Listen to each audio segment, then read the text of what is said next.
Assalamualaikum warahmatullahi. Alhamdulillah. Alhamdulillahi rabbil alamin. Wassalatu wassalamu ala ashrafil anbiya'i wal mursalin wa ala alihi wa sahbihi ajma'in.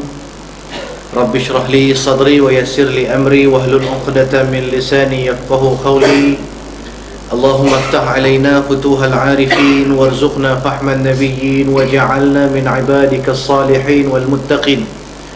Allahumma anfa'na bima 'allamtana wa 'allimna bima yanfa'una. Rabbana zidna 'ilma. Rabbana atina fid dunya hasanah wa fil akhirati hasanatan wa qina 'adzaban nar.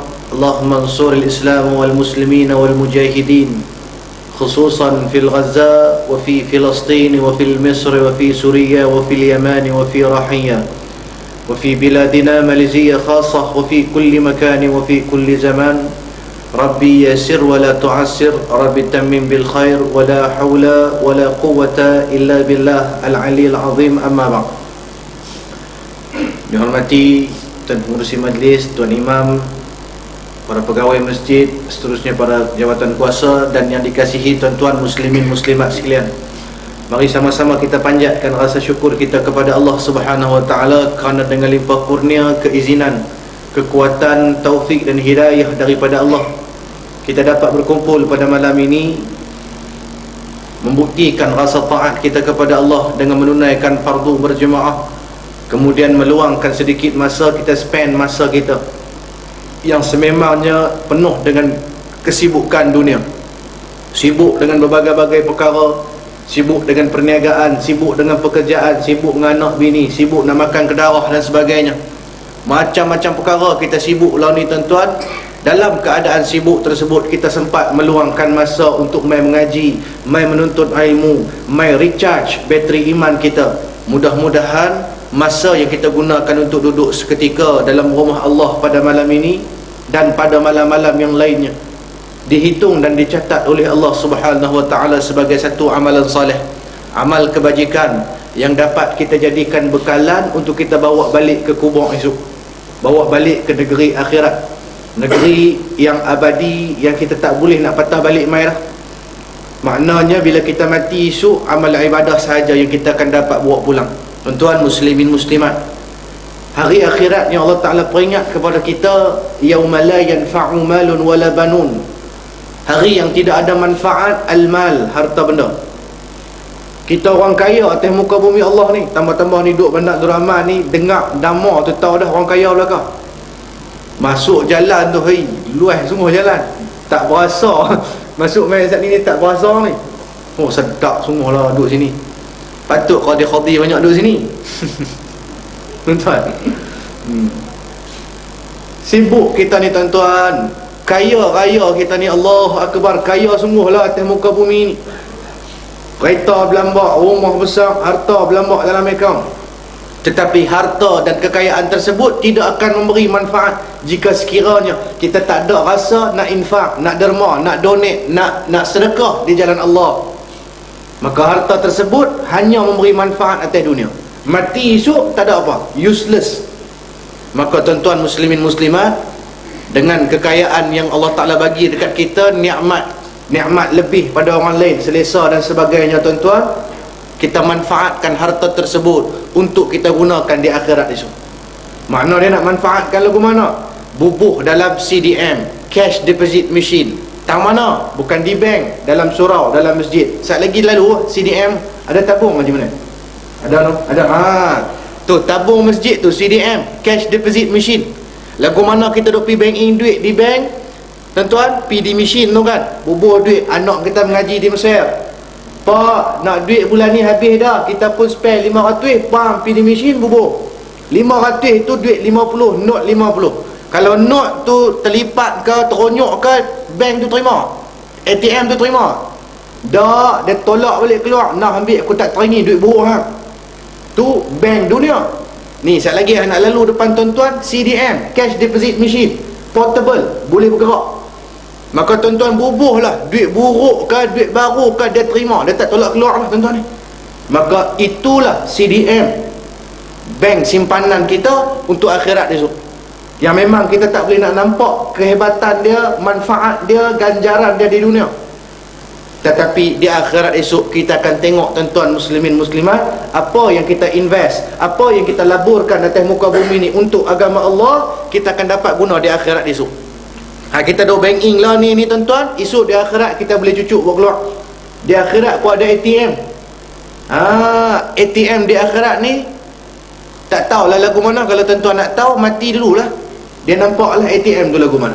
Maka tuan-tuan, manfaatkan harta benda kita. Kita duk pulun siang malam pagi petang cari harta benda tuan-tuan. Keluar pagi balik petang. Sampai lah ni tak boleh balik petang dah, pasal GST, geng suka tipu duk ada buat atas.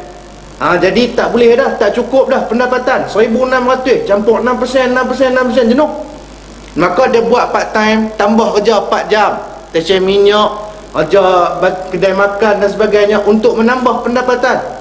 Nuh ada rumah nak makan nasi, nak tudung Farida, inspirasi Hana, Adi Juma, tudung Saji, tudung macam-macam tudung. Ada rumah tuan-tuan. Maka cost of living tu tinggi. Maknanya expenses kita nak kena banyak. Dengan pendapatan kita yang tak mencukupi tuan-tuan, perbelanjaan kita kena lebih. Maka dalam keadaan lagu tu tuan-tuan muslimin muslimat, kita duk pulun cari harta benda dunia, sebenarnya kita duk pulun cari benda yang kita nak tinggal. Susah-susahkan diri cari benda yang Allah Ta'ala tetapkan dah rezeki kita.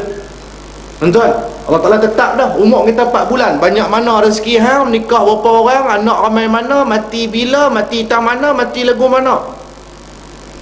Itu kita duk pulun melampau-lampau pada keduniaan sampai kita terlupa kita duduk dalam kelalaian, kejahilan. Tuan-tuan, duduk dalam keadaan rugi, tidak ada amal ibadah bekalan untuk kita bawa pulang ke akhirat kelak. Kita tertipu dengan keduniaan kita.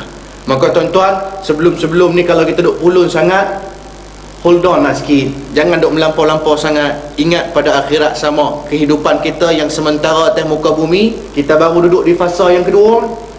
Fasa pertama kita lepas dah alam ruh, kita mengaku depan Allah Ta'ala. Semua mengaku, qalu bala syahidna, kami mengaku ya Allah, kamu Tuhan yang Esa. Bila kita keluar daripada rahim ibu kita, ada yang menyekutukan Allah, mensyirikkan Allah, ingkar, buat maksiat dan mungkar kepada Allah Subhanahu Wa Ta'ala. Kita khianat janji kita.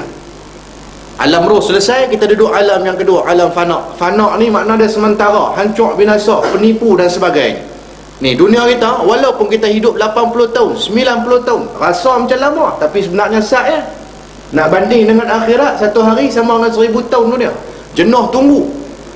Selesai alam yang fana ni tuan-tuan, kita masuk alam yang ketiga, alam barzakh, alam kubur, yang wajib kita imani. Ada siksa kubur, ada pertanyaan dan sebagainya. Bagi orang Islam, wajib kita percaya kepada perkara sam'iyat, perkara ghaibiyat ni tuan-tuan. Bukan takat kita orang Islam percaya, orang bukan Islam percaya tentang perkara kehidupan selepas daripada mati. Orang putih dengan Kristian, orang Kristian dia tuan-tuan, dia pun percaya life after death. Kalau tidak, tak ada lah satu orang jutawan daripada Brazil, dia pun duk tembak lah WhatsApp kan. 1 jutawan daripada Brazil, dia ada rumah yang sangat besar, kaya raya, billionaire. Dia panggil Pek Ho, mai korek tanah belakang rumah dia ni. Dia buat apa? Dia nak tanam kereta Bentley dia, bukan kereta Pro 2, Bentley. Nak tanam belakang rumah tu. Orang tanya, wartawan tanya dia, pasal apa nak tanam kereta ni? Bos, dia kata, aku tanam siap-siap kereta aku harga 2 juta USD ni untuk aku guna esok dalam kubur. Orang muhimah, dia percaya je ni. Sungguh. Bukan takat orang Kristian, orang Buddha. Tuan-tuan tengok kawan-kawan Cina tuan-tuan, kalau ada ahli keluarga mereka mati tuan-tuan, mereka tanam pergi bawah. Orang Cina lah kalau mampu, mereka tanam pergi bawah. Pagi ke tengah hari ke petang ke malam ke? Tengah hari dia tak?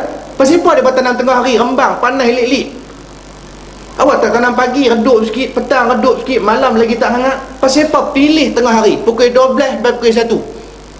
Tuan-tuan, kerana mereka percaya pukul 12, antara between pukul 12 sampai pukul 1 tu, malaikat ada jaga kubur pergi minta kedarah nasi tengah hari. Jadi bila dia pergi makan lunch, kita tanam siap-siap. Jadi yang mati tu dia tak kena soal lah, pasal kawan tu tak ada, tukar shift pergi makan.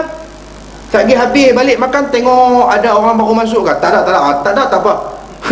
Nak muhur lagu tu Tuhan dia bang. Hak tu dari satu sudut tuan-tuan. Bubuh pula duit dalam keranda dan sebagainya. Pasal apa tu? Pasal habak ni, ini dia mau guna sana punya dunia. Cuma tak bubuh duit betul lah. Gila apa? Nak bawa duit betul. Dulu boleh depa bawa duit betul. Lah dah. Duit kertas bubuh color merah, color hijau, color ungu, color biru tak biar biru sikit ingat. Bubuh macam-macam color. Pasal apa tu? Hak tu represent duit untuk depa guna di akhirat tu. Depa pun percaya, tapi iman depa tak ada, depa menyelewengkan kepercayaan tersebut. Tuan-tuan, buah dengan kereta Mercedes buat pakai atas tak cukup kertas tuan-tuan, buat lambang saja tak apa dah. Bubuh tepi keranda tuan-tuan. Habuan apa? Habuan nak guna. Tu kepercayaan orang bukan Islam. Kita agama Islam, agama yang hak. Kita wajib percaya tuan-tuan. Kita akan disoal esok dalam kubur. Kehidupan yang sangat panjang dalam kubur. Sebelum Allah Ta'ala perintahkan malaikat tiup sangkakala yang kedua. Mati kita duduk relax dalam kubur dulu. Sampai Allah Ta'ala suruh malaikat tiup sangkakala yang pertama, berlaku kiamat, hancur lebok habis binaan Allah Ta'ala ni. Alam yang diciptakan oleh Allah ni hancur binasa habis. Bila hancur binasa, in between nak tunggu sangkakala yang kedua, akan diperintahkan oleh Allah tiup kepada malaikat. Nabi sebut dalam hadis yang dihuraikan oleh Abu Hurairah radhiyallahu anhu. Abu Hurairah ni satu orang sahabat besar Nabi. Abu Hurairah ni tuan-tuan, dia hidup dengan Nabi 3 tahun dia. Abu Hurairah ni dia masuk Islam tahun ke-7 Hijrah. Nabi SAW wafat tahun ke-10 Hijrah. Maknanya within 3 years dia duduk dengan Nabi, tapi dia menjadi sahabat yang paling banyak meriwayatkan hadis. Dalam ratus ribu sahabat tu, Abu Hurairah top 1. Ambil tempat nombor 1 paling banyak meriwayatkan hadis daripada Nabi. Siapa boleh bagi tahu dekat saya berapa ribu hadis Abu Hurairah riwayat? Siapa betul? RM50. 1, 2, 3 habis. Dia kan boleh buka lama-lama, cerah dah lah majuh dengan petani tu. Hujan lebat lah tuan-tuan. Berapa ribu hadis Abu Hurairah riwayat. Nak habaq ni tuan-tuan, Abu Hurairah ni tuan-tuan, dia duduk dengan Nabi 3 tahun ni, tapi dia menjadi sahabat paling banyak meriwayatkan hadis. Oleh kerana kesungguhan dia nak mengaji dengan Nabi, dia duduk follow Nabi. Tak mana Nabi pergi, dia nanti duduk dah.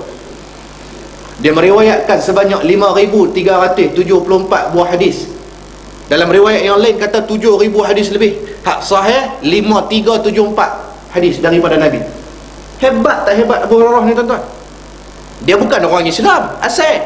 Dia bukan orang Madinah, bukan orang Mekah, dia orang Yaman tu. Daripada sebelum dia Islam, dia berhijrah mai ke Madinah dengan mak dia. Dalam keadaan tak masuk Islam lagi, duduk di Madinah tu tuan-tuan muslimin muslimat, dia tengok Nabi SAW. Dia tengok, ya Allah, dia ni siapa ni? Bagus sungguh. Dia terpikat, jatuh hati dengan akhlak Nabi. Dia tengok Nabi ni, walaupun orang sanjung dia, merata curuk dia pergi, orang sanjung dia, orang hormat dia, tapi dia humble. Dia tak belagak sombong, dia tak bongkak, dia tak ego. Dia layan orang macam mana dia layan semua orang. Tuan-tuan, maka lama-lama Abu Hurairah ni duduk tengok Nabi, dia berkenan. Dia jadi secret admirer Nabi. Dia duduk follow Nabi tapi daripada jauh. Dia tengok Nabi bintang situ, dia menyorok belakang tiang, dia duduk tengok, perhati apa Nabi buat. Sampai satu ketika dia berasa nak masuk Islam tahun ke-7 Hijrah. Dia pergi cari Nabi dekat Masjid Nabawi, nak masuk Islam. Nabi tak ada keluar perang Khaybar. Dia tunggu sampai Nabi balik, dia menyatakan hasrat dia, aku nak masuk Islam. Dia mengucap di hadapan Nabi SAW yang kata Abu Hurairah ni. Nabi tanya dekat dia, hang ni nama apa? Tuan-tuan, Abu Hurairah dia bagi tahu nama dia Abdul Syams. Nama belum Islam dia Abdul Syams. Makna apa Abdul Syams? Hamba matahari. Inilah nama yang kebiasaannya orang-orang Arab jahiliyah menggunakannya. Abdul Syams, Abdul Ka'bah, Abdul Uzza, Abdul Qamar. Tuan-tuan, Abdul Syams nama betul Abu Hurairah. Abdul Ka'bah siapa? Kalau sebut nama Islam dia, semua orang kenal. Saya bagi clue. Nama betul dia Abdul Ka'bah. Dia ni orang kaya Mekah, Tan Sri. Kalau ada lagi lah ni, dia masuk dalam Forbes magazine lah. Sekali dengan Syed Bukhari apa semua. Kaya lagi pada mereka. Ni. Nama betul dia Abdul Ka'bah. Oh, kaya-kaya. Bila Nabi ajak berhijrah, dia tinggalkan kesemua harta meredak dia di Mekah. Pergi sehelai sepinggang ke Madinah. Sampai di Madinah, Nabi saudarakan dia dengan orang Ansar. Dia pinjam sikit modal, nego pula, jadi kaya-kaya pula di Madinah. Abdul Rahman bin Auf, Tan Sri Abdul Rahman bin Auf. Tuan-tuan, tu nama betul dia Abdul Ka'bah. Abdul Uzza siapa? Abdul Uzza, nama betul dia Abdul Uzza. Nama glamour dia, kalau saya sebut semua bukan kenal. Bukan takat kita kenal, dalam Al-Quran Allah Ta'ala sebut nama dia. Siapa betul kali ni? RM100. 1, 2, 3 habis. Abdul Uzza, nama betul dia tuan-tuan. Nama glamour dia Abu Lahab. Abdul Uzza tu hamba kepada berhala Uzza. Abdul Qamar, hamba bulan. Tak ada Abdul Dajin, tak ada. Tak ada. Abu Lahab ni tuan-tuan, nama glamour tu bukan nama sebenar tu. Nama sebenar Abdul Uzza. Nama glamour ni dapat kau mana? Orang-orang Arab panggil, gelak dia lagu tu. Pasal apa? Lahab ni makna apa? Lahab ni makna dia merah menyala-nyala, api yang marak menyala-nyala. Lebih kurang lagu tu lah. Pasal apa? Pasal mereka tengok perwatakan Abu Lahab ni. Satu, muka cengeng, muka perangai, tak pernah nak senyum, muka ketat 14. Nombor 2, tengok warna kulit ni merah, lagu nak macam api menyala-nyala ni. Lalu mereka pun panggil Abu Lahab, bapa api yang menyala-nyala.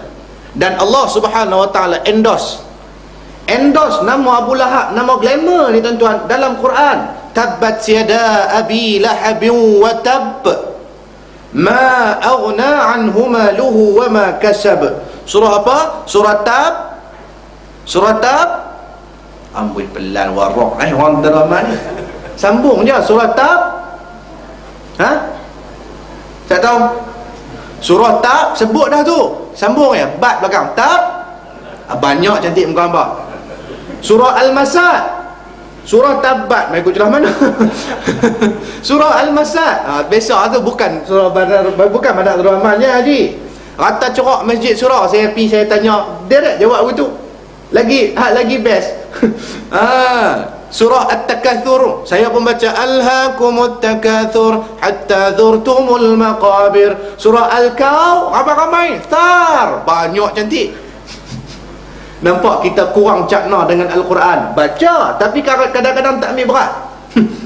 Surah pun tunggu terbalik kita tuan. Tapi kalau lagu, nombor satu lagu. Lagu ni tak sebut siapa menyanyi, baru bunyi muzik boleh teka dah kita. Betul? Ni umat akhir zaman ni tuan-tuan. Naik kereta nak pergi kerja, buka radio. Buka radio ni DJ tak ada nabak lagi lagu siapa ni, baru bunyi tek, kita boleh teka siapa murung dosa. Boleh teka kalau lagu. Bunyi muzik baru. Boleh dah. Tek, kita boleh teka dah.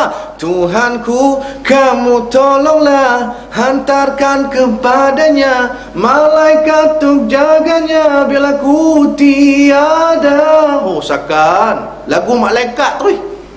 Boleh teka terrornya kita kalau dalam bab lagu, dalam bab dunia, dalam bab Quran. Baca 15 ayat tak tahu surah apa gitu tuan. Tuan-tuan, dalam surah Al-Masad tuan-tuan muslimin muslimat, Allah Ta'ala endorse, Allah Ta'ala sahkan nama Abu Lahab ni. Allah Ta'ala celakakan Abu Lahab dalam surah Al-Masad ni. Nah, Habab kata itulah nama asal dia, Abdul Uzza. Abu Lahab tu nama glamour. Jadi Abu Hurairah radhiyallahu anhu ni tuan-tuan, bila dia masuk Islam, Nabi dengar nama dia Abdul Syams. Nabi kata tak mau nama tu tak elok. Nabi bagi nama dekat dia Abdul Rahman bin Sakhar. Tu nama Islam Abu Hurairah. Dan tuan-tuan muslimin muslimat, dapat pula kunyah, gelaran, nama glamour. Nabi juga bagi Abu Hurairah oleh kerana dia suka pada kucing. Tu riwayat tentang Abu Hurairah sikit tu. Dia panjang, sebenarnya panjang lagi kisah dah sampai dia meninggal dunia tuan-tuan. Dia jadi gubernur, dia difitnah, dia letak jawatan. Apa nama Sayyidina Ali waktu zaman pemerintahan Sayyidina Ali lantik dia pula nak jadi gubernur Madinah. Dia tolak tuan-tuan muslimat. Kemudian turun Sayyidina Ali, naik anak Sayyidina Ali setahun. Anak Sayyidina Ali pula bagi pemerintahan khilafah tu kepada Muawiyah bin Abi Sufyan. Muawiyah bin Abi Sufyan waktu jadi khalifah, lantik pula Abu Hurairah ni sekali lagi untuk jadi gubernur Madinah. Kali ni Abu Hurairah terima atas desakan kawan-kawan, atas pujukan kawan-kawan. Abu Hurairah terima jawatan gubernur Madinah. Dulu zaman Sayyidina Ali, Abu Hurairah tak terima. Zaman Muawiyah, Abu Hurairah terima. Maka ini antara sebab dan alasan mengapa puak-puak Syiah mereka tak suka pada Abu Hurairah. Mereka dengarkan Abi Hurairah ya, kalau ada hadis daripada Abu Hurairah, mereka ludah, mereka kata la'anallahu, Allah Ta'ala laknat dia. Pasal apa? Pasal dia ambil satu ni, dia kata waktu Ali jadi khalifah, lantik hang jadi gubernur, hang tak mau. Waktu Muawiyah lantik hang jadi gubernur, hang ambil pula. Pilih kasih, hang benci kepada Sayyidina Ali, kami benci pada hang. Tu puak-puak Syiah. Ada banyaklah sebab lagi tuan-tuan ni. Tapi itu di antara salah satu. Tu Abu Hurairah tu, orang pertama, orang paling banyak meriwayatkan hadis daripada Nabi sallallahu alaihi wasallam. Hari ni kita sebut bila dah alang-alang sebut top 5. Bukan top 5 AM crew. Ni top 5 orang yang sahabat paling banyak meriwayatkan hadis. Yang pertama sekali Abu Hurairah. Siapa duduk nombor 2? Took the second place. Siapa? Dia anak kepada sahabat besar Nabi, Abdullah bin Umar Al-Khattab. Orang kedua, sahabat kedua paling banyak meriwayatkan hadis. Abdullah bin Umar ataupun kunyah dia Ibnu Umar meriwayatkan sebanyak 2630 buah hadis daripada Nabi sallallahu alaihi wasallam. Dia orang nombor 2. Orang yang ketiga paling banyak meriwayatkan hadis siapa? Bagi clue. Dia duduk dengan Nabi lebih kurang 10 tahun. Waktu Nabi berhijrah ke Madinah, mak dia nama Ummu Sulaim. Waktu Nabi berhijrah ke Madinah, penduduk Ansar ni begitu seronok dengan kedatangan Nabi. Tahu kata Nabi nak duduk di Madinah, penduduk Ansar ni pakat bagi hadiah kat Nabi. Hak bagi pinggan mangkuk, periuk belanga, toto narita, tudung tingkap, tudung saji, pinggan mangkuk, semua bagi kat Nabi ni. Pasal depa mampu. Mak dia ni, Ummu Sulaim ni orang susah, tak ada duit, tak ada harta benda, nak bagi barang tak ada, maka mak dia hadiahkan anak laki-laki dia. Nama budak ni Anas bin Malik.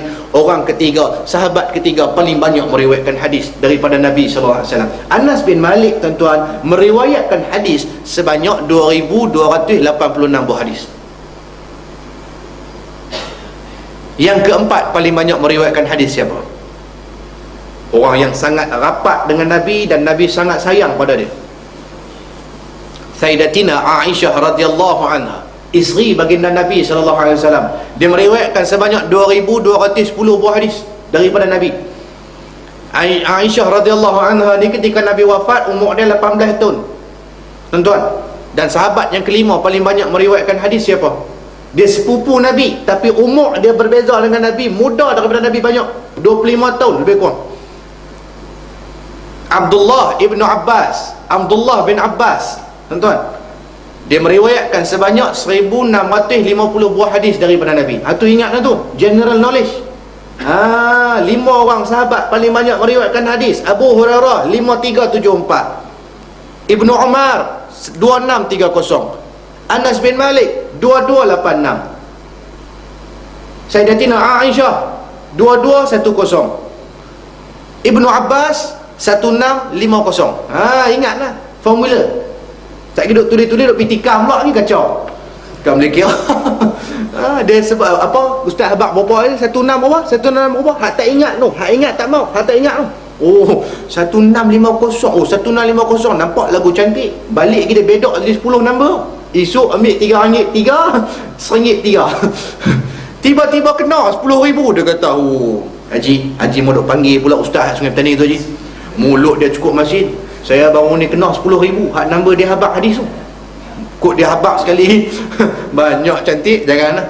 Jadi nak habaq Abu Hurairah waktu Nabi dah wafat, tuan-tuan, dia mai duduk dengan sahabat dalam halaqah lagu ni lah. Jadi yang duduk dengan dia tu kira macam anak-anak murid tabi'in, orang yang tak sempat jumpa dengan Nabi tapi sempat berjumpa dengan sahabat. Depa tanya dekat Abu Hurairah, "Ya Abu Hurairah, tolong cerita kat kami apa yang hang biasa dengar daripada Nabi?" Abu Hurairah cerita pasal tiupan sangkakala ni. Abu Hurairah cerita tempoh di antara sangkakala pertama dengan sangkakala yang kedua 40. Abu Hurairah kata arba'un, Nabi sebut arba'un, tak sebut arba'un apa sanah ke apa hari ke apa ke, Nabi sebut 40 ya. Boleh jadi 40 hari nak tunggu sangkakala yang kedua ditiup. Kita mati, tuan-tuan, sangkakala kedua ditiup baru kita pakat bangun pada kubur masing-masing. Bangun tu pula Allahu Akbar. Bangun tu, tuan-tuan, dalam keadaan berbagai-bagai rupa. 12 kumpulan dalam hadis Nabi cerita kat Muaz bin Jabal. Satu hari Muaz bin Jabal mai jumpa Nabi. Dia pening, dia dengar satu ayat Quran. Allah Ta'ala cerita kamu akan dibangkitkan daripada kubur dalam keadaan berpuak-puak menuju ke padang mahsyar. Muaz bin Jabal tak apa nak faham. Dia pergi tanya Nabi, "Ya Rasulullah, apa maksud ayat ni?" Nabi cerita dekat dia, kita akan dibangkit daripada kubur dalam keadaan 12 golongan, 12 kumpulan. Ada hak bangun daripada kubur dalam keadaan putih tangan, putih kaki. Golongan ni Nabi kata, dulu waktu hidup atas muka bumi, dia bagi sakit hati jiran dia. Duduk berjiran, tapi bagi sakit hati jiran.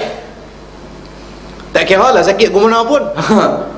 duk atas tanah dia sendiri, dia bela kambing, taik kambing tu bom dari rumah jiran, jiran tak puas hati, sakit hati, dosa kawan nak bela kambing ni, kerana dia tak minta izin, dia tak habaq kat jiran dia. Patut-patut habaq lah.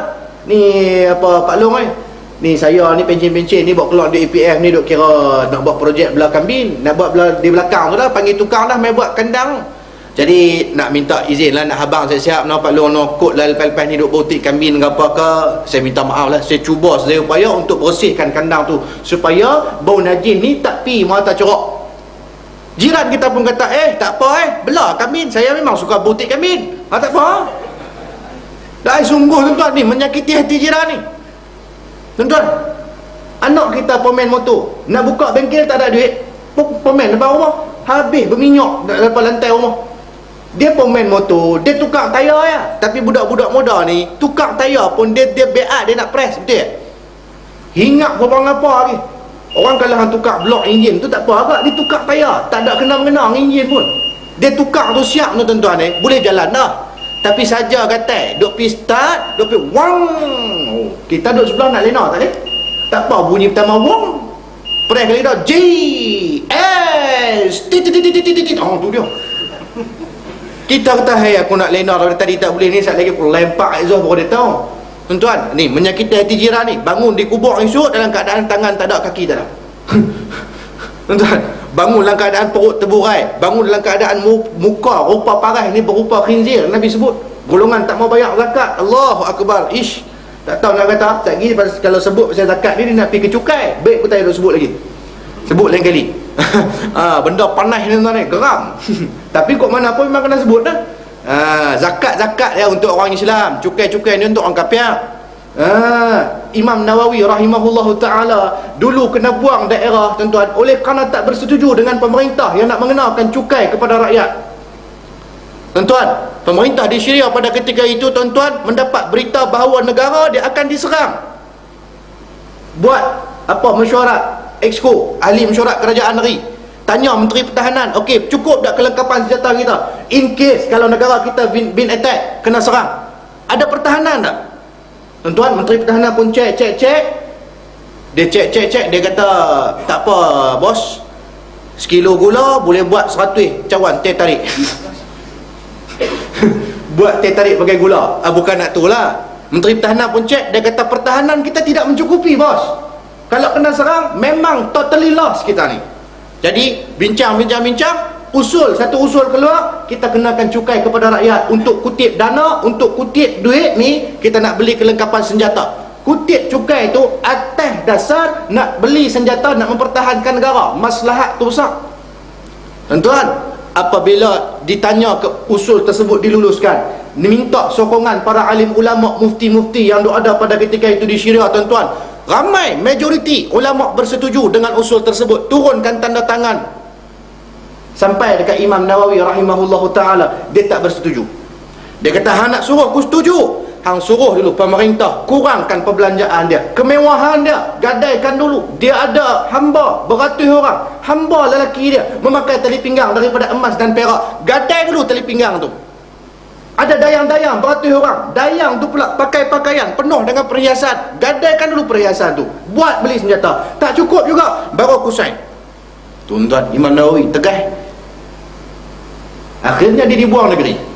Dia buang negeri, dia pergi duduk di satu daerah yang nama dia Nawa. Nawa ni asal daripada Nawa tu dapat nama Imam Nawawi. Tuan-tuan muslimin muslimat, bagi faham nama. Kita jangan duduk jadi pak turut dengan tuan-tuan ni. Benda ni kena bagi faham. Dia tak mau nak sentuh, tapi dia pergi sentuh juga. Sebab benda ni manfaat. Tuan-tuan jangan marah. Jangan marah. Saya tak kata kat siapa-siapa. Cuma saya nak habaq, benda ni sebenarnya tak boleh. Tuan-tuan muslimin muslimat sekalian. Jadi tuan-tuan muslimin muslimat, apabila Abu Hurairah cerita lagu tu, kita akan dibangkitkan daripada kubur masing-masing dalam keadaan berbagai-bagai rupa, tuan-tuan. Orang yang pertama bangkit daripada kubur lepas tangkakala yang kedua ditiup siapa, tuan-tuan? Nabi yang pertama kali, orang yang pertama akan bangkit, manusia pertama akan bangkit daripada kubur dia, barulah kita bangkit. Siapa dia? Nabi Muhammad. Mujuk tak ada sebut Adam.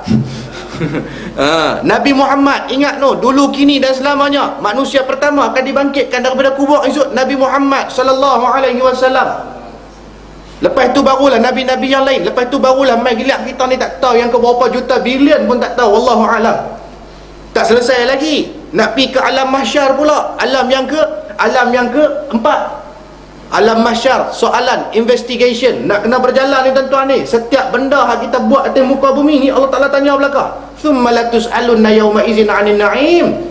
Nikmat yang Allah Ta'ala bagi ni pasti akan ditanya. Hang buat apa dengan nikmat aku bagi waktu hang hidup dulu? Buat maksiat ke buat taat ke? Pergi tuan-tuan. Waktu tu kita tuan-tuan, Allahu Akbar, tak berani nak angkat kepala depan Allah.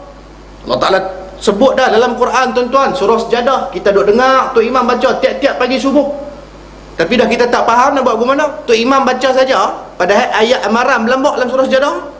Kita pun dengar Tok Imam baca sedap. Sedap lah Tok Imam ni baca. Orang Melayu gitu dah. Padahal tuan-tuan, dalam surah Sejadah tu Allah Ta'ala peringat, walau tara idzil mujrimuna nakisu ru'usihim 'inda rabbihim rabbana absarna wa sami'na farji'na ni'mal salihah inna muqinun. Nakisu ru'usihim 'inda rabbihim. Orang yang bersalah takkan berani angkat kepala mereka di sisi Tuhan mereka. Ni kepala ni tunduk tuan-tuan, tak berani angkat. Pasal apa? Banyaknya salah, banyaknya maksiat, banyaknya dosa aku kepada Allah. Kemudian mereka pula minta pada Allah, Rabbana absarna, ya Allah. Ni penyesalan orang mati, penyesalan ahli kubur. Kita esok bila mati tidak cukup bekalan, bawa mati tu bawa balik dosa kanak masuk dalam kubur tuan-tuan. Banyak dosa kita buat, kita tak bertaubat kepada Allah, maka kita akan jadi orang yang menyesal dalam kubur. Menyesal dalam kubur ni sekupang duit tak guna. Nak menyesal waktu hidup ni. Dalam kubur kalau nak menyesal, Allah Ta'ala tak layan lah, useless. Sebab tu Sayyidina Abu Bakar As-Siddiq sebut dalam kata-kata dia, al-mayyitu fil qabri kal ghariqil muqawwis. Mayat hak duduk dalam kubur umpama orang hak sedang lemah. Dalam Matan Zubat, kitab Ibn Ruslan, syair Ibn Ruslan, kalau tuan-tuan rujuk syair dia banyak mengingatkan kita kepada kematian. Ibn Ruslan karang syair, dia kata apa? Man dakhala qabru bila zadin faka'annama dakhala al-bahru bila safinatin. Barang siapa yang terjun dalam lubang kubur tidak ada bekalan, umpama dia terjun ke dalam laut tidak ada pelampung. Ni orang mati esok. Maka kalau tak ada bekalan, sama macam kita lemah dalam ayat. Tuan-tuan muslimin muslimat, waktu tu tuan-tuan kita minta ke Allah Ta'ala nak hidup sekali lagi.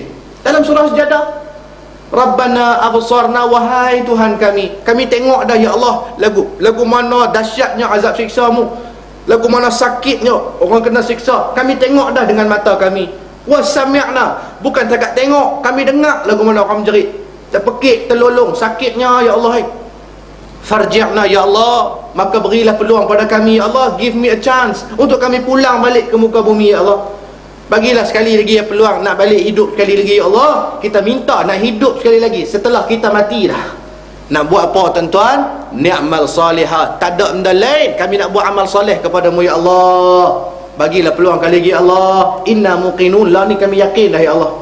Maka waktu tu menyesal tak ada guna dah. Allah Ta'ala tak layan dah tuan-tuan. Takkan nak menyesal waktu tu tuan-tuan. Tengok orang kena siksa, tengok orang menjerit sakitnya ya Allah. Maka tuan-tuan muslimin muslimat, tak ada masa dah kita nak menyesal. Lah ni kita menyesal. Banyak dosa kita ni, sangat-sangat banyak lah. Kalau nak hitung ni, nescaya tak terhitung dosa-dosa kita. Lah ni mungkin kita nampak bagus tuan-tuan. Saya sekali lah, mungkinlah saya tuan-tuan nampak saya pakai serban, pakai jubah ni, nampak bagus Ustaz ni. Tuan-tuan tak tahu saya belakang lah mana, jahat Allah ni tak tahu nak apa. Kita pun tuan-tuan lah mungkin nampak bagus tuan-tuan, pakai kepiah, main masjid, main surau. 20 tahun, 30 tahun lepas tak ingat kita lagu mana tuan-tuan. 30-40 tahun lepas tu, zaman 60-an, 70-an kita, zaman seluar bokat kan. Seluar bokat, baju bunga-bunga ketat ke meja. Zaman Hilam rambut serabut tu. Naik dalam kereta, bawa mereka. Bawa pi berasmara dana tepi taman bunga, berlari berkejaran seindah bunga di taman. Mereka kita jawab Dinda. Aduh, kita kanda, burung pun turut menyanyi. Tu zaman tu tak ingat tuan-tuan, tu zaman dosa. Laki-laki baik, perempuan baik. Bawa orang perempuan naik motor sekali tuan-tuan, pakai tak tutup aurat orang perempuan. Dulu zaman 60-an 70-an tu, pakai baju kebaya, nampak macam sedap bunyi kebaya, tapi nampak bentuk tubuh ni ikut bentuk tubuh, seketui. Daripada atas tengok 36B, mai tengok tampingan 27, mai tambah bawah 80, tu dia. Maka itu semua benda maksiat kepada Allah. Allah Ta'ala tunjuk jalan yang baik kepada kita. Kita bertaubat kepada Allah. Allah Ta'ala ampunkan dosa kita. Nah, habak kata kita ni dosa berlambak, tuan-tuan. Bila kita sedar dosa kita berlambak, kita tadah tangan minta ampun pada Allah. Pasal Allah Ta'ala ni maha pengampun. Pintu yang paling luas dalam Islam, pintu taubat. Hang jahat tara mana pun, Allah Ta'ala terima taubat. Jangan ada masalah dengan manusia ya. Ada masalah dengan manusia, minta maaf pada manusia tersebut, baru Allah Ta'ala ampun. Kita kata, kalau kata kita jahat dengan diri kita, tuan-tuan, kita minum arak. Dulu ada kita kaki minum. Oi, pantang jumpa minum. 18 trailer minum arak. Punya berlambak. Berzina 70,000 orang. Berzina. Punya banyaknya dosa. Bangun malam tak ada tangan, ya Allah, aku mohon ampun, ya Allah, aku bertaubat, aku sungguh-sungguh berazam tak mau buat dah, ya Allah, amin. At-taibu 'ani dhanbi kama la dhanbalah, atau kama qala. At-taibu wa thabitu 'an taubati.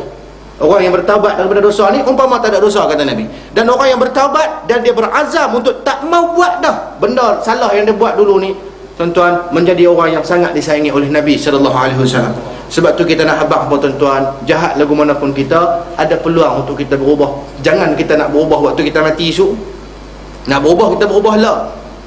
Kita bab dunia ni kita dapat belakang, tuan-tuan. Kalau kita fikir secara tersirat, tuan-tuan, daripada muda kita sampai umur kita lah ni, tuan-tuan, banyak sangat nikmat dunia yang dikurniakan oleh Allah Ta'ala.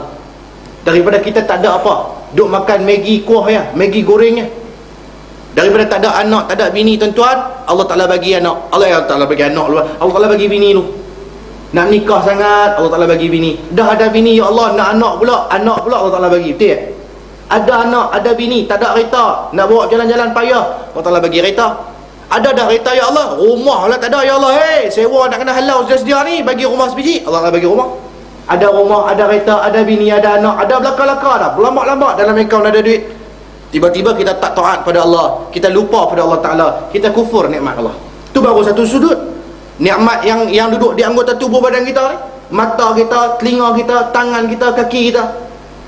Kadang-kadang kita tak apa nak tahu pun tujuan Allah Ta'ala buat segala anggota tubuh kita ni untuk apa. Allah Ta'ala ciptakan tangan, tujuan yang sebenar dia untuk memetik buah-buahan dalam syurga esok. Allah Ta'ala ciptakan kaki untuk kita berjalan-jalan dalam kebun syurga, tuan-tuan. Allah Ta'ala ciptakan mulut, lidah ni untuk kita merasai sedapnya makanan, minuman dalam syurga. Allah Ta'ala ciptakan mata ni selain daripada melihat bidadari dalam syurga, nikmat yang sebesar-besar nikmat ialah melihat Allah Subhanahu Wa Ta'ala dalam syurga. Tu tujuan ciptaan anggota tubuh badan kita. Maka layak ataupun tidak kita menggunakan anggota kita ni untuk melakukan kejahatan. Memang tak layak kita mencemarkan kesucian, kebersihan anggota tubuh badan yang dijadikan oleh Allah Subhanahu Wa Ta'ala ni. Hak tu sudut yang lain pula. Kalau nak tengok sudut nikmat yang digariskan oleh alim ulama, ada dua jenis. Nikmatul ijad, nikmatul imdad. Nikmatul ijad, Allah Ta'ala jadikan kita sebagai manusia. Kita dipilih oleh Allah untuk dijadikan manusia. Allah Ta'ala tak buat kita jadi kambing, tak buat kita jadi lembu, tak buat kita jadi mikrofon, tak buat kita jadi handphone, tak buat kita jadi ayam. Tapi Allah Ta'ala pilih kita untuk jadi khalifah atas muka bumi ni, jadikan kita manusia. Tu nikmat yang sangat besar, yang wajib kita syukuri, tuan-tuan. Maka nak bersyukur ni bukan takat dengan Alhamdulillah, tapi bersyukur juga dengan perbuatan kita, yakni kita melakukan ketaatan kepada Allah Subhanahu Wa Ta'ala. Tu juga tanda kita bersyukur. Dah buat nikmatul ijad, tuan-tuan, manusia ni dia perlu kepada macam-macam perkara. Allah Ta'ala ciptakan pula nikmatul imdad untuk melengkapi kehidupan manusia. Sebab tu ulama dia sebut apa? Tidak lengkap nikmatul ijad tanpa nikmatul imdad. Nak makna nikmatul imdad ni, tuan-tuan, nikmatul ijad itu kita diciptakan sebagai manusia. Nikmatul imdad, nikmat yang Allah Ta'ala bagi untuk melengkapkan kehidupan kita sebagai manusia. Dan nama kita manusia, kita perlu makan dan minum. Makan dan minum itu nikmatul imdad. Dan nama kita suami, kita perlu pada isteri. Isteri itu nikmatul imdad. Isteri perlu pada suami, suami itu nikmatul imdad. Pendek kata, apa sahaja perkara yang melengkapi kehidupan manusia, itulah dipanggil nikmatul imdad. Tuan-tuan muslimin muslimat sekalian, nak habaq punya banyak nikmat Allah Ta'ala bagi kat kita, tapi kita yang terlupa. Manusia ni lumrah dia memang nisyan wal khata'. Nama manusia tu sendiri, perkataan manusia tu mai pada perkataan nasia. Nasia ni makna dia lupa. Maka tambah mim depan, orang Melayu tambah mim jadi manusia. Maksud kita tu lupa dah. Memang lumrah manusia ni dia suka lupa. Tambah pula duk bentuk kedawah kepala ikan melambak, kau duk lupa lagi.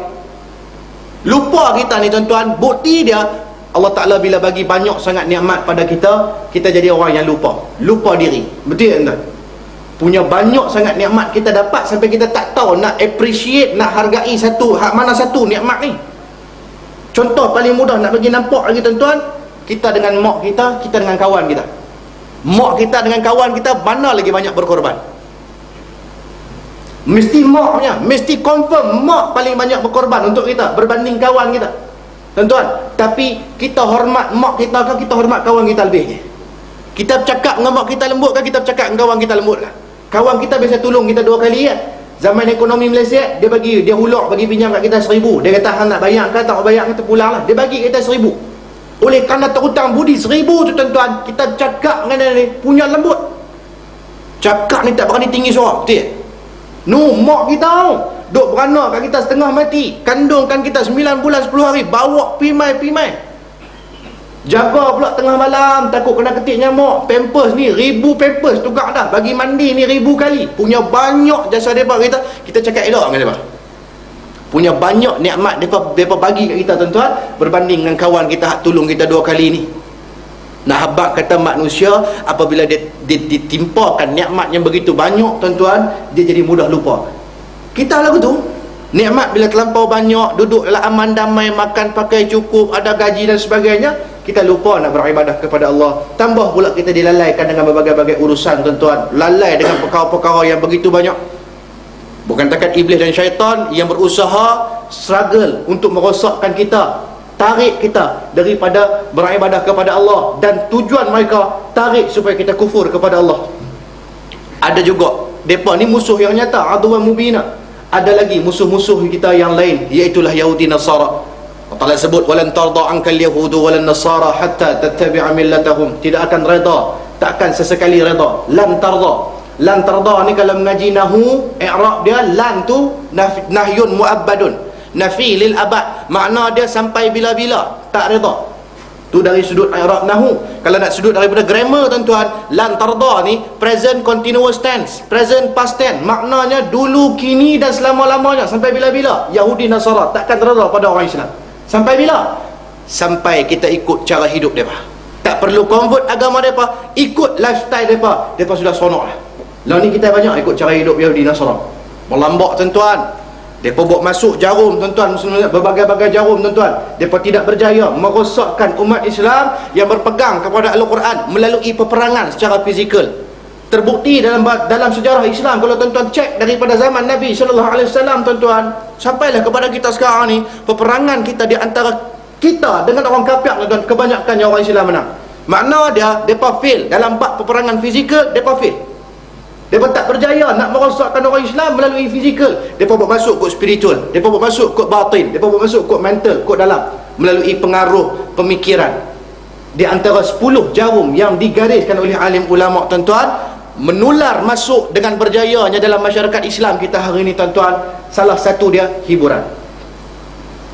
Hiburan yang sangat melampau-lampau dan menyebabkan orang Islam, khususnya orang muda, jadi lalai. Betul tak ni tuan-tuan? Kita lalai dengan hiburan. Teruk sungguh lah tuan-tuan ni. Lepas drama pula hak merepek merapu belakang. Pukul 7 sampai pukul 8 buat waktu nak semayang maghrib, waktu yang singkat semayang. Lepas suamiku encik sotong, suamiku sepupu kambing. Lepas suamiku sepupu kambing, suamiku sebelah rumah. Lepas tu atas tingkap, atas bumbung, macam-macam cerita pelik-pelik.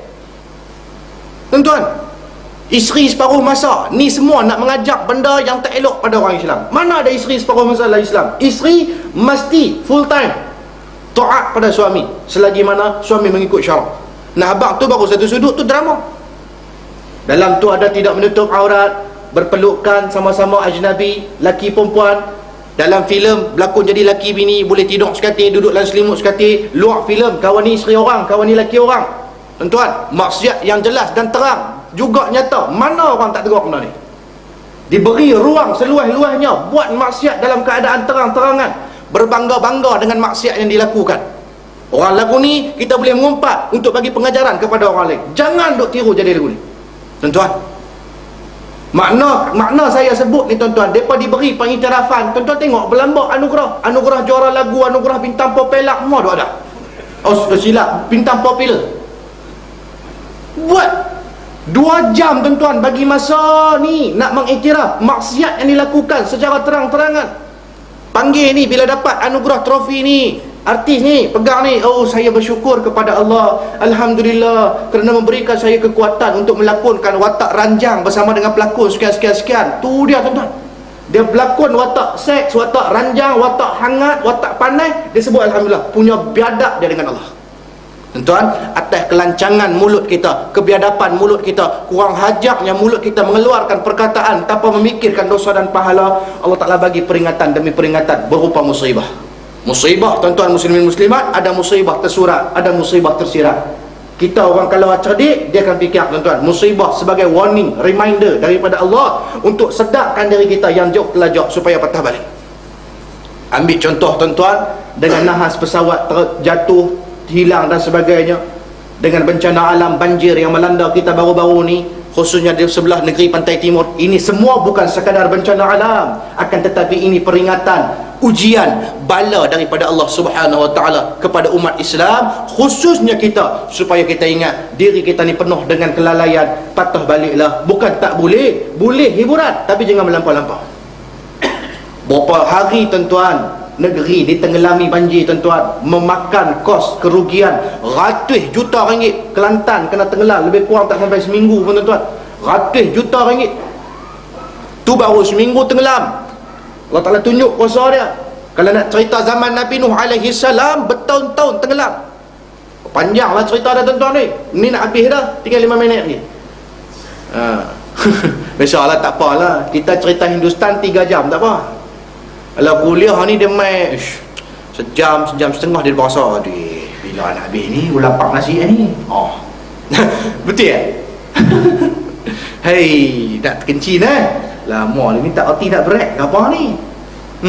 Macam-macam biasa. Iblis dia main kacau biasa tuan-tuan ni. Kita buat benda baik, benda ibadah, memang iblis tak suka tengok. Dia buat main tungkat, dia buat main lipstick, dia buat main celak, dia buat main tungkat, jolok pinggang kita, jolok ketiak kita, jadi buah kencing, nak kentut dan sebagainya. Tak senang duduk tuan-tuan.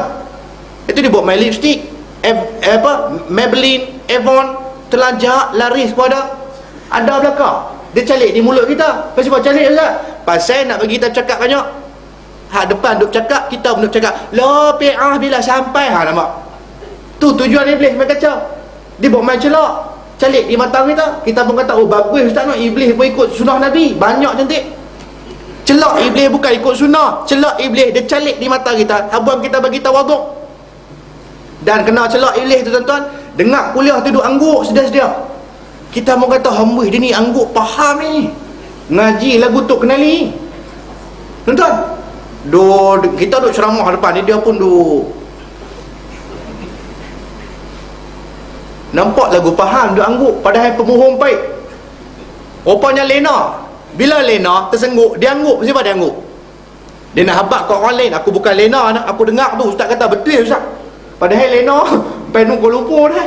Dia suruh pemohon. Taktik tu mengaji belakang dah. Dalam kuliah kurang, dalam sembahyang Jumaat berlambak. Kena tu imam hak gigi nak luruh. Atulillah, tatulillah. Cerita pula pasal ni, bayarlah cukai tanah.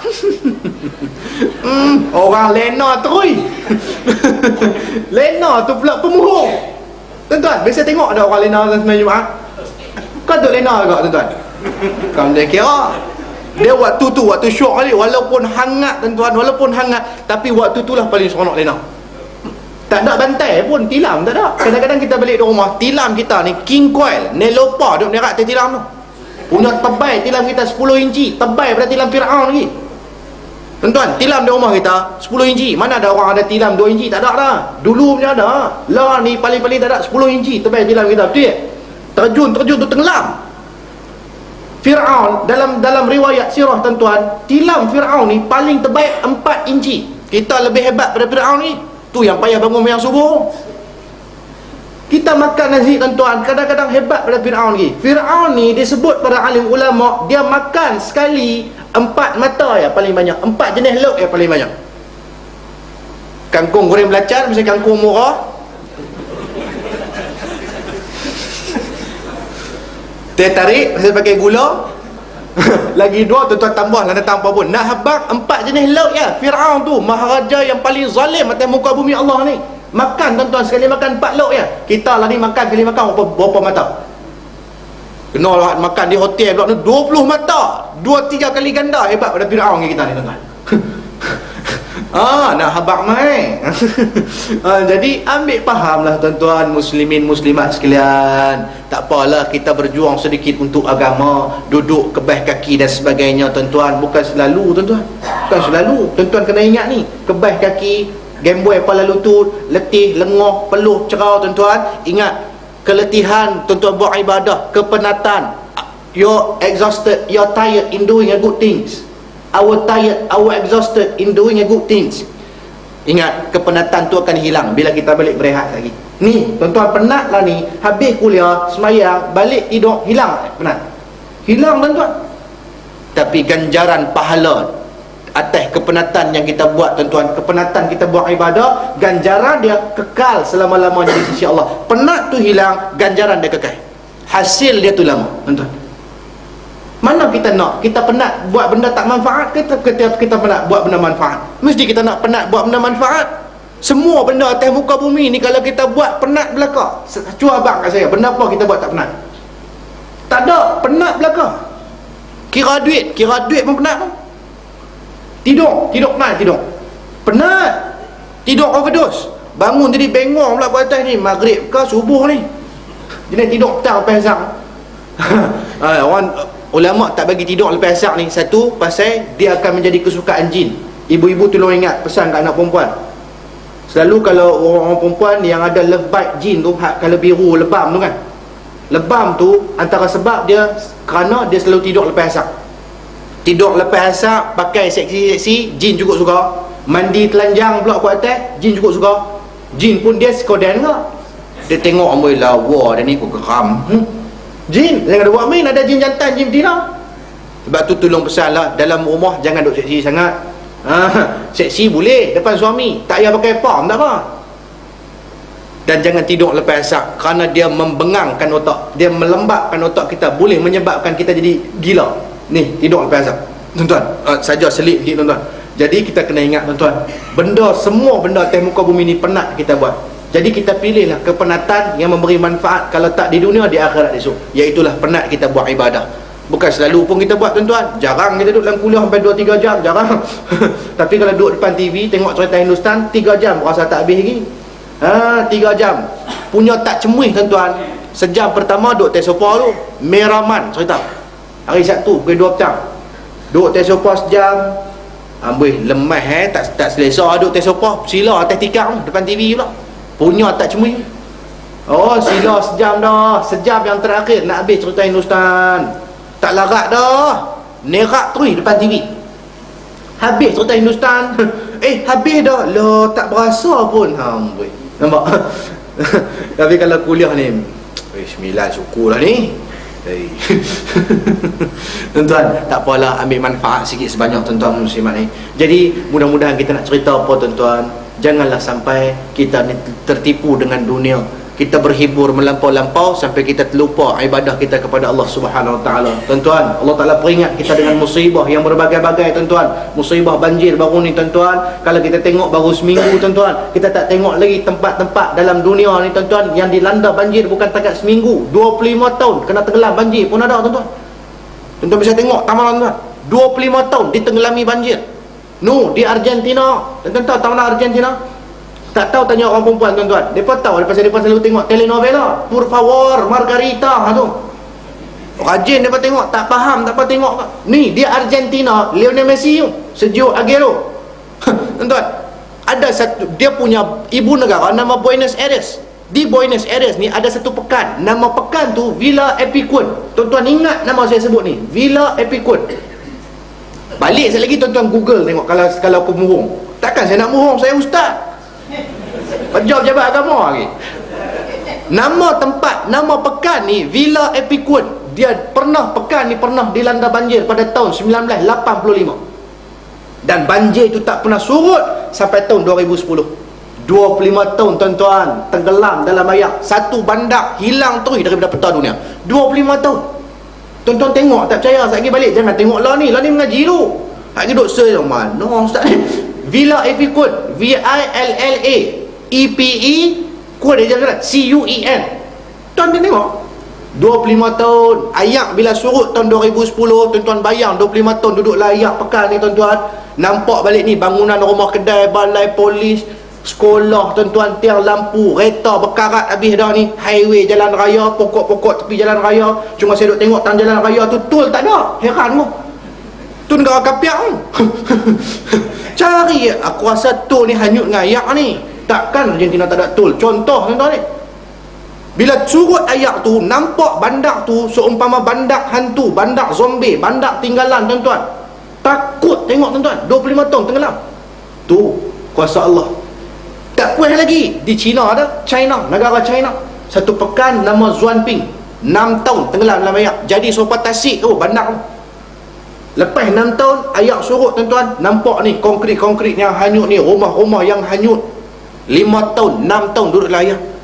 Tuan-tuan, nak tunggu kita kenal lagu tu baru nak berubah? Tak payah ha? Ni peringatan reminder yang Allah bagi ni untuk kita cepat sedar diri tuan-tuan. Nak habaq kata kita banyak maksiat, kita banyak kemungkaran, kita zalim dengan diri kita sendiri, kita zalim dengan orang di bawah kita dan sebagainya tuan-tuan. Patah balik kepada Allah, bertaubat kepada Allah, taatlah kepada Allah, ikutlah apa yang Allah sebut dalam Quran. Tak kiralah tuan-tuan apa, semua yang disebut oleh Allah Ta'ala dalam Quran solid, bulat-bulat kita nak kena ikut. Jangan ada argument, jangan ada tak setuju, kerana kita hamba, kita yang dicipta, kita memerlukan bantuan Allah. Allah Ta'ala yang menyebut sesuatu dalam Quran, tiba-tiba kita nak kata tak sesuai dan sebagainya. Siapa kita? Kita tumpang duduk di bumi Allah tuan-tuan, ikut semua, masuk semua dalam Islam. Jangan ambil afatu'minu nabi ba'dil kitab wa takfurun nabi ba'd. Jangan ambil sebahagian yang mendatangkan hasil, yang mendatangkan keuntungan, hang ikut. Sebahagian lagi nak tolak, nak kufur, nak jadi golongan lagu tu. Allah Ta'ala peringat awal-awal dalam Quran. Pasal Allah Ta'ala cipta kita, dia tahu dah kita nak jadi golongan tu. Ada golongan yang diambil sebahagian daripada Quran, bab nikah kahwin, nikah ramai ikut Quran, puasa, haji, semayang ikut Quran. Bab undang-undang Islam yang nak membendung manusia yang penuh dengan kerakusan, tak ada peri kemanusiaan, jahat, tak mau lah ni tuan-tuan, tak mau ikut. Tuan-tuan muslimin muslimat, jadi kita ambil manfaat. Nampak jarum Yahudi Nasara melalui hiburan merosakkan manusia akhir zaman tuan-tuan. Ramai orang berhibur sampai dia terlupa kata dia masih lagi nak kena mengaji. Tujuan utama dia nak kena beribadah kepada Allah, kerana hiburan yang duduk di fikiran dia tuan-tuan. Hiburan ni bukan takat budak-budak muda suka tuan-tuan, orang tua-tua pun suka. Kita pula di Malaysia ni duk produce program-program hiburan yang melampau-lampau, daripada peringkat kanak-kanak sampai peringkat orang tua-tua. Untuk budak-budak kita buat idola kecil, betul? Idola kecil. Ada mak pak yang pergi hantar anak kena keluar daripada program tu pasal suara tak sedap. Mak pak ni teriak, makcik habis duit banyak hantar pergi kelas vokal, lain kali tersingkir, makcik sedih. Ya Allah, patut hang seronok. Alhamdulillah, anakku tersingkir juga. Aku sedar dah, ya Allah, aku bawa anakku, merosakkan anakku daripada kecil, hantar dia pergi program maksiat, pakai skirt dan terginja-kinja depan orang ramai. Aku patutnya didik daripada agama, patutnya sedar, teriak. Masuk remaja sikit, Mentor Legend, Akademi Fantasia, dia main hak tua-tua 3 selenan 4 selenan pula. Kilauan karat. Hak tu bukan kilauan main, minta maaf cakap. Kok tuan-tuan kata amboi kasar ni, tak kasar ni, nak bagi sedar diri. Tajuk tu sebenarnya bukan kilauan mai. Kilauan mai ni untuk orang tua-tua yang sedar diri, main masjid, semayang, buat ibadah. Tu kilauan mai. Pasal tak ramai. Ada menyanyi terkinya-kinya atas pentas tu, gigi pun nak luruh dah tuan-tuan. Tu kilauan karat, sibuk. Sekilo 2 pang tak ambil.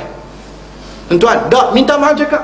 Sakit hati bila tengok tuan-tuan ni. Sampai tak sedar ke diri ni lagu mana cerita ni. Pegang mikrofon Parkinson dah. Kening ni putih melepak dah.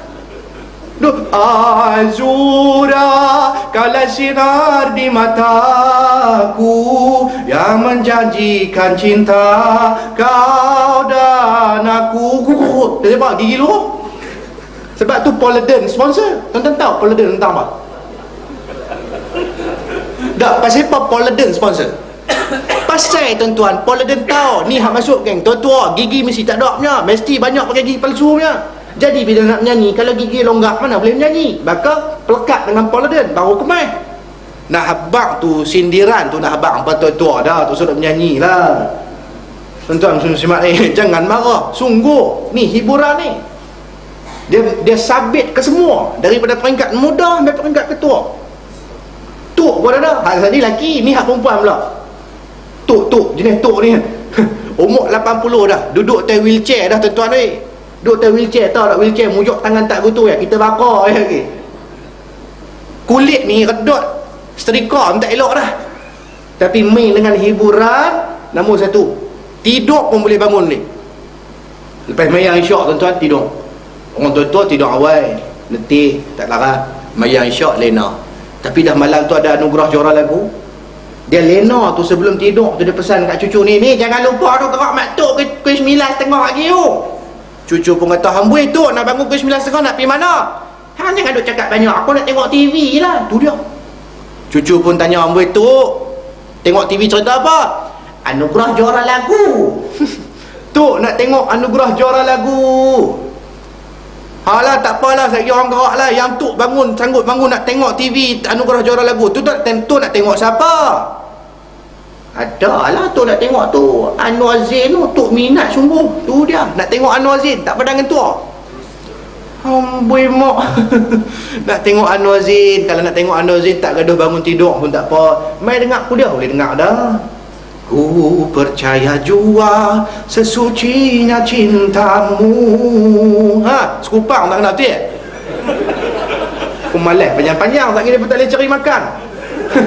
Kita ni lena sanggup tidur, sanggup bangun balik tuan-tuan. Allahu Akbar. Sebab tu tuan-tuan, kita ambil manfaat lah tuan-tuan. Kita hidup ni sementara ya, nak mati belaka. Bila kita mati tuan-tuan, mulut kita ni sampai satu tahap Allah Ta'ala akan tanya soal siasat kita tuan-tuan. Muka kita tak berani nak angkat depan Allah Ta'ala. Allah Ta'ala tanya kita, mulut kita Allah Ta'ala kunci rapat, tak boleh bercakap dah. Yang bercakap jadi saksi apa? Ni tangan kita. Kita buat benda baik, benda jahat ke? Kaki kita melangkah ke mana? Dalam surah Yasin kita duk baca tiap malam Jumaat tuan-tuan. Al-yawma nakhtimu ala afwahihim wa tukallimuna aydihim wa tashhadu arjuluhum bima kanu yaksibun. Hari yang mana kata Allah, kami kunci mulut mereka. Tangan mereka bercakap-cakap, kaki mereka jadi saksi. Bima kanu yaksibun. Tuan-tuan, dalam surah Fussilat Allah Ta'ala kata bukan takat tangan kaki, seluruh kulit kita akan menjadi saksi di hadapan Allah. Heret kita pergi ke neraka kalau kata banyak maksiat kita buat. Jam tuan-tuan, nak buat ke mana lagi tuan-tuan? Tak ada siapa boleh bantu dah.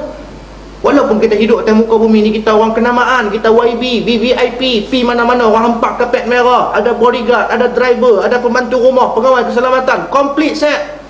Mati seorang-seorang, terjun masuk dalam kubur, telanjang pula, pakaian mahal, lain kali pakai kain kapan, RM5 pak upang semeter, Maidin, why pay more? Tuan-tuan, sama tuan-tuan, di sisi Allah sama belaka. Tan Sri ke, Datuk Sri ke, AMK ke, BCK ke, apa mendatang tak kira lah. Malaikat bukan kira. Mati-mati ni tuan-tuan, malaikat tanya, marabbuka? Kita Tan Sri, you cakap bobek sikit. I ni dulu Tan Sri tau, you cakap bobek. Tak ada orang pernah celaka I. Kita boleh kata begitu kat malaikat. Dia rimbuk kita tiga suku nyamak, bawa-bawa kita adakai. Tuan-tuan, atas dunia boleh orang hormat, dalam kubur esok malaikat dia tak kira hang siapa. Pangkat hang atas dunia tinggal. Tuan-tuan, tinggal pingat gantung di dinding ni tuan-tuan. Masuk dalam kubur, amal ibadah kita menjadi bekalan tuan-tuan. Hadis yang terakhir tuan-tuan, sebagai pengakhiran pada malam ini tuan-tuan muslimin muslimat, nak sebut apa? Nabi sebut tuan-tuan muslimin muslimat, yang menemani jenazah ke kubur, yang menemani mayat ke kubur itu tiga perkara. Fayatba'u janazata ila al-qabri salasa. Tiga perkara yang menemani mayat ke kubur. Yang pertama sekali, amwaluhu, harta benda dia, teman pergi kubur. Dia kaya raya, anak dia bawa kereta, bini dia bawa kereta, anak-anak dia bawa duit nak bagi dekat orang baca talqin dan sebagainya. Itu harta dia. Harta tu teman sampai kubur. Wa ahluhu, yang kedua Nabi kata anak pinak saudara mara dia, teman sampai kubur tuan-tuan. Anak-anak teriak, bini lagi teriak. Bini ni kalau suami mati, Allahu Akbar, paling sedih orang perempuan lah. Teriak bukan takat air mata, air hingui ni keluar apa belon tu, cerita Doraemon, punguk-punguk meletup. Tapi habis-habis yang dah menikah pula seorang lagi. Betul, Allah Ta'ala dia cerdik tuan-tuan. Allah Ta'ala dia tahan orang perempuan ni, dia tahu orang perempuan ni suka gelojor, maka ditahan orang perempuan ni. Kalau mati suami, ditahan dengan iddah. Pasal tak bubuh iddah tu sekali dia jadi kalut. Orang lelaki-lelaki tengok, orang lelaki-lelaki bagus, suami isteri mati, ada iddah.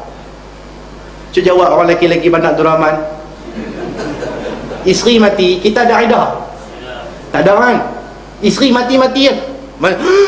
Allah mati, kita boleh nikah lain tak? La tu boleh tak? Boleh no? Tapi sebab kita tak nikah, pasal kita baik dia. Sungguh baiknya orang lelaki-lelaki ni, walaupun boleh nikah on the spot, sejurus selepas isteri mati, ataupun tak mati pun boleh nikah lagi. Tapi oleh kerana takut tak nikah, tak nikah orang lelaki-lelaki. Orang perempuan kalau Allah Ta'ala tak tahan dengan iddah tu, pakai pi dengan Tok Imam duk mandi mayat suami dia, dia duk kejip mata lagi. Tapi oleh kerana ada iddah tuan-tuan, Allah Ta'ala tahan orang perempuan. Pasal Allah Ta'ala ciptakan orang perempuan ni tuan-tuan, akal fikiran dia kurang. Akal fikiran mereka kurang, tapi mereka cerdik lebih daripada orang lelaki-lelaki lagi. Mereka ni ada politik mereka, cuma mereka tak masuk tanding ahli parlimen ni. Tuan-tuan tengok ahli politik orang perempuan, isteri kita lagu mana tuan-tuan, mereka tak boleh pujuk kau ni, mereka pujuk kau ni, mereka tak boleh pongkona kau ni, mereka teriak pula kau ni. Oh kita ni dah benda keras ni, bang nak beli kain baju kurung tu bang, tengok bunga-bunga dia besar, bunga besar, tahu ada bunga besar lah, bunga halwi, bunga sederhana semua duduk dalam almari penuh dah, duk bunga besar pula. Tolonglah bang, tengok kawan-kawan jiran-jiran duk pakai nampak lawa bang, orang nak cantik-cantik pun depan abang je. Abang apa? Oh, duit tak ada. Tolonglah bang, dia sadar tu abang. Kita daripada atas sana derai, tak mana kedai tu? Tak mana tanya mana? Tuan-tuan, sungguh kita dah buat keras lagi, dia teriak. Kalau dia tak apa, orang cari kerja diri ya. Jom langsung kita daripada keras nampak orang perempuan. Tapi tak katalah orang perempuan, ibu-ibu sekalian, jangan marah. Saya bukan kata kat ibu-ibu, saya nak abang kat ibu-ibu, tolonglah perhabis duit suami ibu-ibu. Kerana Allah Ta'ala ciptakan orang perempuan memang untuk perhabis duit suami dia. Suami tukang cari, isteri tukang perhabis. Kalau ibu-ibu tak perhabis, nanti mereka perhabis kat orang perempuan lain. Orang lelaki-lelaki tak boleh percaya. Tak kira lah serban besar bakui ke, janggut sampai pusat ke, jubah 3-4 lai ke, celak ni sampai bawah mata ni penuh ke, kayu sugi selit tepi telinga ke, tasbih gantung di teguk ni, subhanallah, subhanallah, subhanallah, subhanallah. Nama kata orang lelaki jangan duk percaya, muhung paip belakang. Hak boleh gagah-gagah percaya pun saya seorang lah insya-Allah. Percaya tak percaya orang lelaki-lelaki ni, ibu-ibu, biasa tak naik kereta dengan suami, berhenti di traffic light, ada amoy pakai skirt nampak paha putih gebu lalu depan kereta. Awek seksi ke apa, kita berhenti duk tunggu lampu merah, ada markah lalu pakai seksi depan kereta. Suami kita tengok tak tengok? Cepatlah ibu-ibu. Tak payah tanya ibu-ibu lah, tanya suami lah. Tuan-tuan, kalau tuan-tuan berhenti di lampu merah, markah pakai seksi lintas depan kereta, tuan-tuan tengok tak tengok? Muhung dosa dalam masjid ni. Tengok? Tengok ke no? Tapi bila tengok tu astagfirullahalazim, tunduk tiap. Tak tengok mati pucuk. Tengok, kali ngaku aku tengok. Tapi dia ada taktik. Sebab tu ibu-ibu ni nak abang taktik. Orang lelaki-lelaki ni nampak dia pemuhung tak mana, bila dia tengok orang lagu tu, dia pun oleh kerana dia duduk mengaji, dia kata astagfirullahalazim, aduh aku tengok benda dosa ni. Dalam duk tunduk, dalam duk astagfirullah tu, rasa rugi pula dah, tak tengok. Bukan selalu boleh, nampak? Bukan selalu boleh. Dia pun duk fikir ni, akai lagu mana aku nak tengok pula ni. Dia pun dapat satu idea, dia pun angkat kepala, ni mak tengok ni budak-budak lah ni duk tunjuk paha apa semua. Nampak lagu marah, tapi kepala otak tu cantik ya Allah. Betul tak orang lagi? Ibu-ibu kalau kata suami buat lagu tu nampak sangat lah. Abang tu sudut kata saya mengaji dah, ustaz tu main mengajar malam tu, abang bukan nak marah, abang nak tengok lagi. Boleh dah satu ketua. Ada banyak lagi tapi nak habis dah tuan-tuan ni. Jadi saya rasa cukup tuan-tuan dan muslimin muslimat sekalian. Maka kita sama-sama lah ingat kita ni nak mati belaka. Bila kita nak mati, kita ambil lah bekalan-bekalan amal kehidupan kita ni untuk kehidupan selepas daripada mati. Orang hak cerdik ni Nabi kata, al-kayyisu man dana nafsahu wa amila lima ba'dal maut. Orang hak cerdik ni orang hak selalu muhasabah diri, dana nafsahu. Dia cek diri dia, kemudian dia repair, dia alter, dia perbaik tak mana silap dia. Wa amila lima ba'dal maut, dan dia selalu buat amal ibadah untuk kehidupan selepas daripada dia mati. Ni orang cerdik. Makna dia selalu ingat mati. Dia takut dia mati tu tak ada preparation. Inilah orang yang cerdik dari sudut kacamata Islam. Bukanlah orang yang cerdik tu orang yang mengaji tinggi. Dia ada PhD dan sebagainya. Tak semestinya dia cerdik. Tuan-tuan, kadang-kadang kita ni menilai manusia daripada tahap pendidikan. Kadang-kadang dia mengaji tu tinggi, tapi dia lawan Islam, tak cerdik. Berapa ramai doktor yang mempersenda hukum Allah Subhanahu Wa Taala.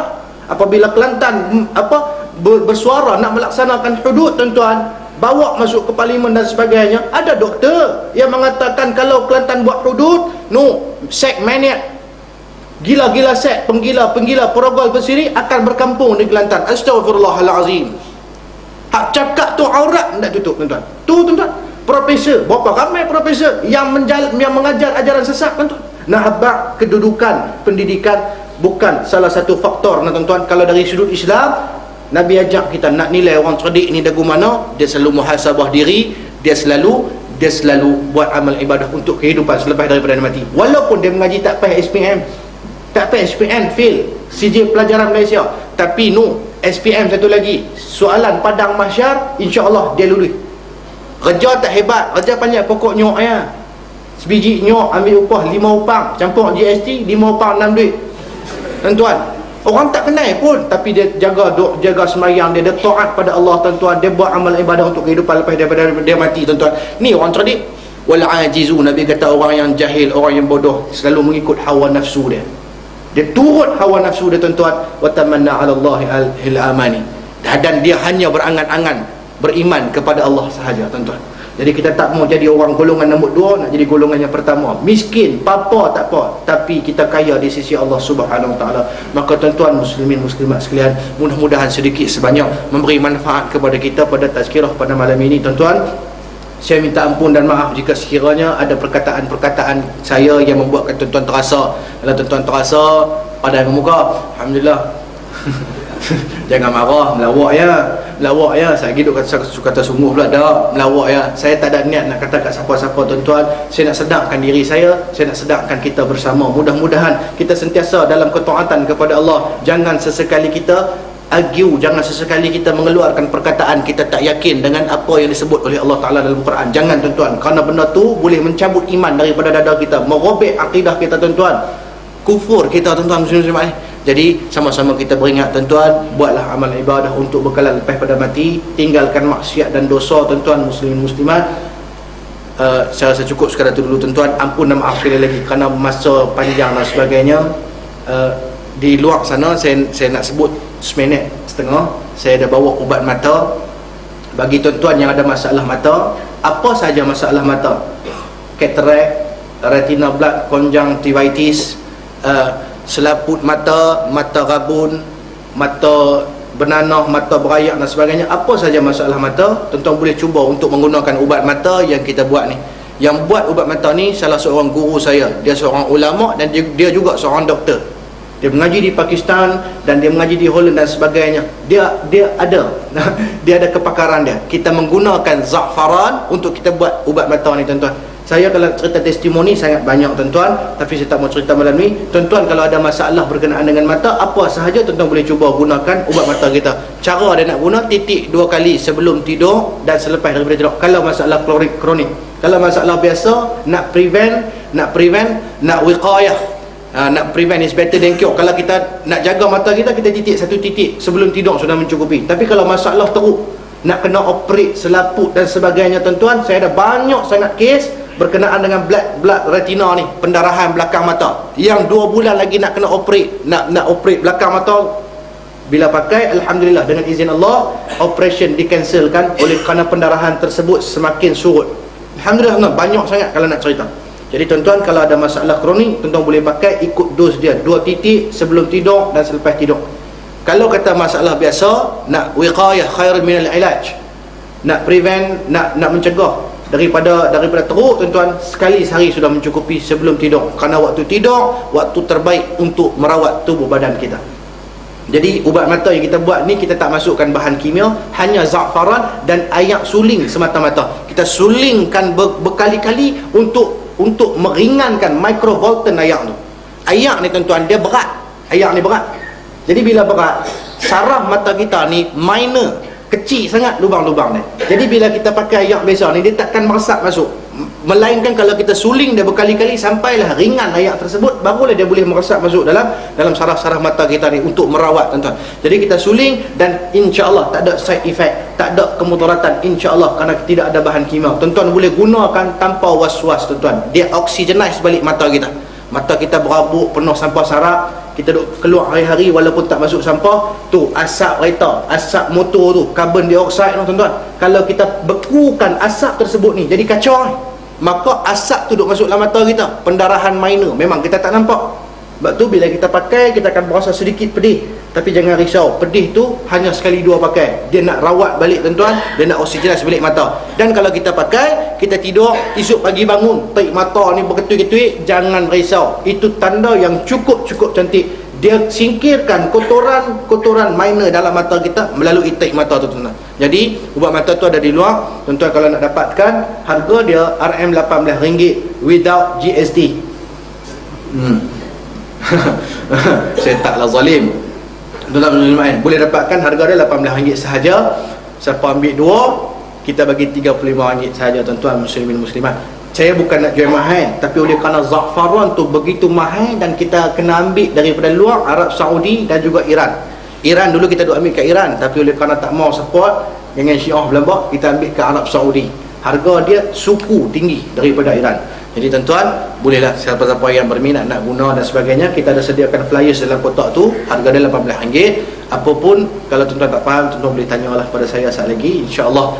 Aqulu qouli hadza wa astaghfirullahal azim li wa lakum. Wassalamualaikum warahmatullahi wabarakatuh. A'udzu billahi minasyaitonir rajim.